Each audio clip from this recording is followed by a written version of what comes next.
ఓం మహాగణాధిపతయే నమః. ఓం గురుభ్యో నమః. ఓం శ్రీమాత్రే నమః. పరమేశ్వర స్వరూపమైనటువంటి జ్యోతిష, వాస్తు మరియు ఇతర అనేకమైనటువంటి శాస్త్రములను మనకు అందించినటువంటి మహర్షులకి నమస్కారం. హయగ్రీవ హయగ్రీవ హయగ్రీవేతియో వధేత్తస్య నిస్సరతే వాణి జహ్నుకన్యా ప్రవాహవత్.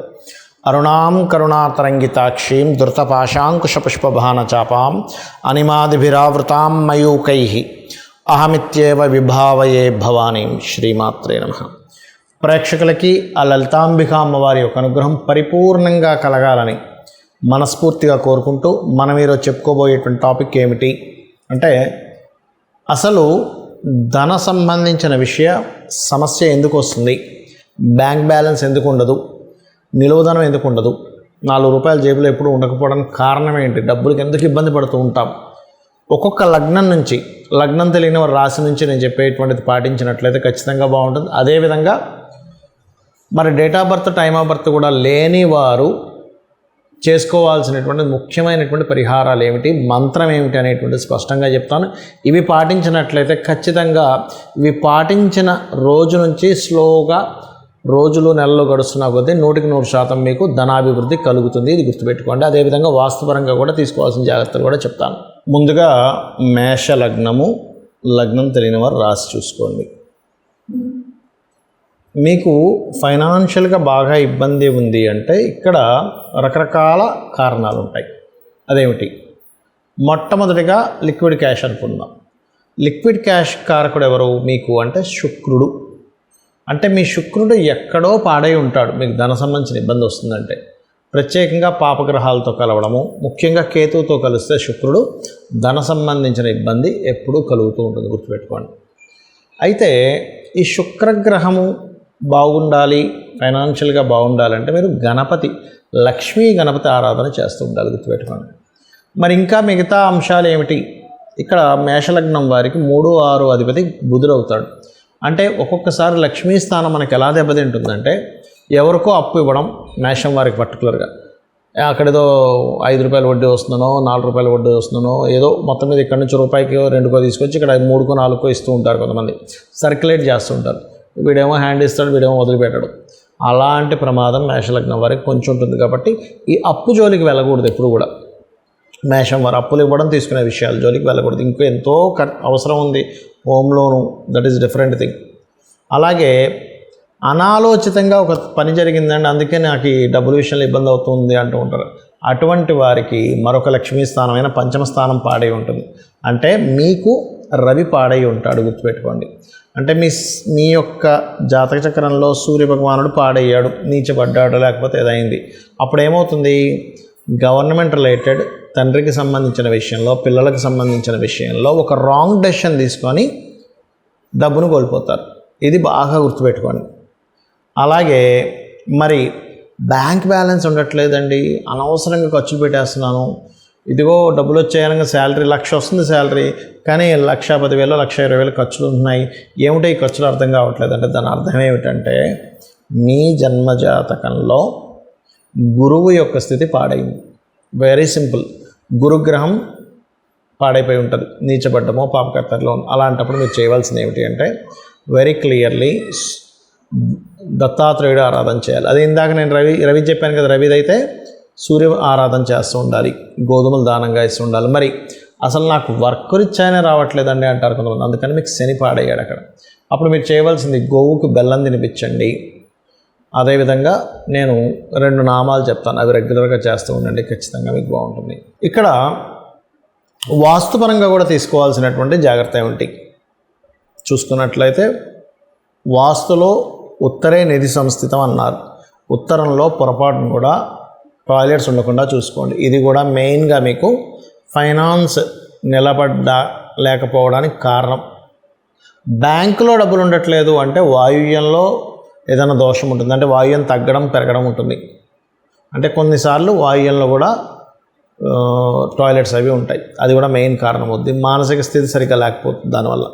ఇక మనీయే ప్రొడ్యూస్ అవ్వటం లేదండి. అసలు ఉత్తరమేమో అవకాశాలు రావట్లేదు, వాయువ్యమేమో బ్యాంక్ బ్యాలెన్స్ ఉండట్లేదు, అసలు మనీ ప్రొడ్యూసే అవ్వట్లేదు.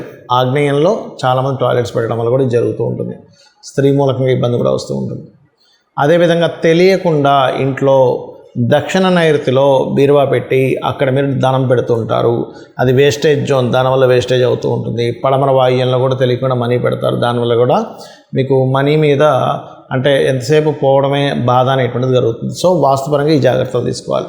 ఇక మరొక విషయం ఏంటంటే, ఇక్కడ నాకు జన్మజాతకం లేదు, ఏమీ లేదు, కానీ విపరీతమైనటువంటి ధన ఇబ్బంది పడుతున్నాను అనుకునేటువంటి వారు, ఒకటి ఓం ధనాధ్యక్ష ధర్మాధ్యక్ష ధనధాన్య వివర్ధనీయ నమః, ఒకటి ఓం సంపత్కరీ సమారూఢ సింధుర వ్రజసేవితాయే నమః, ఈ రెండు చేసుకోవచ్చు.